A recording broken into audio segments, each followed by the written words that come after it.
Boleh tak kita sambut perayaan hari ibu yang disambut hari Ahad minggu kedua? Jawabnya haram, syirik, dosa besar.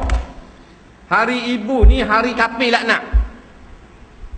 Berapa kali nak khabar lah ulama daripada dulu tu. Hari ibu ni hari kafir laknat. Nampak? Wala tattabi'u khutuwatis syaitan. Jangan ikut ni jejak lakon syaitan. Hari ibu dipanggil Mother Day. Dia ada kait dengan hari Mother of Church. Mother of Church ni maknanya kuasa terbesar di dalam gereja. Nampak? Diberi kehormatan pada seorang perempuan, dipanggil Mother of Church. Ambil daripada Virgin Mary, Siti Maria. Nampak? Dia setiap minggu kedua bulan April sambut. Tu hak zaman dulu, zaman gelap. Hak zaman pertengahan ni bermula pada abad yang ke-19. Nampak? Mula start awal 1600. Senyap. Patutlah abad ke 1600 ni dia orang apply dengan gereja, dengan kerajaan, minta jadikan hari ibu sebagai hari cuti umum. 1800 lebih minta pula sekali lagi supaya gereja seluruh dunia isytiharkan hari ini hari perayaan dalam Kristian.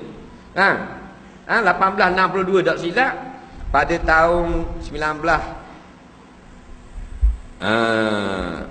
1950-an barulah diluluskan di Amerika sebagai cuti umum.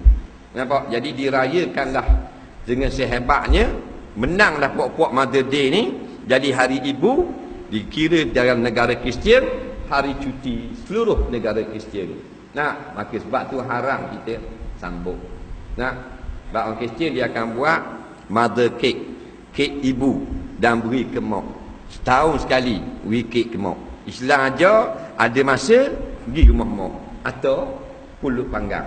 Bukan Mother Day sahaja. Bila kita ke lapangan, jenguk ibu. Bila ke lapangan, jenguk ibu. Jadi hukumnya syirik dan haram. Tapi oleh kerana Melayu ni Melayu haprak, raya orang semua dia nak belaka. Cina kata pergi di Beijing, dia tak akan sambut perayaan Deepavali. Betul tak? Orang Jepun tidak akan sambut perayaan awal Muharram, pasal dia tahu ni hak orang Islam. Orang Meksiko dia sambut hari Christmas, dia tak sambut Maulidur Rasul. Orang Kanada tak sambut Tai Pusang, coh wahnya pergi jalan, tak ada. Nah, dia ada raya masing-masing. Bangsa Melayu hak bahalu ni saja, semua raya dia nak ke dia belaka. Betul tak?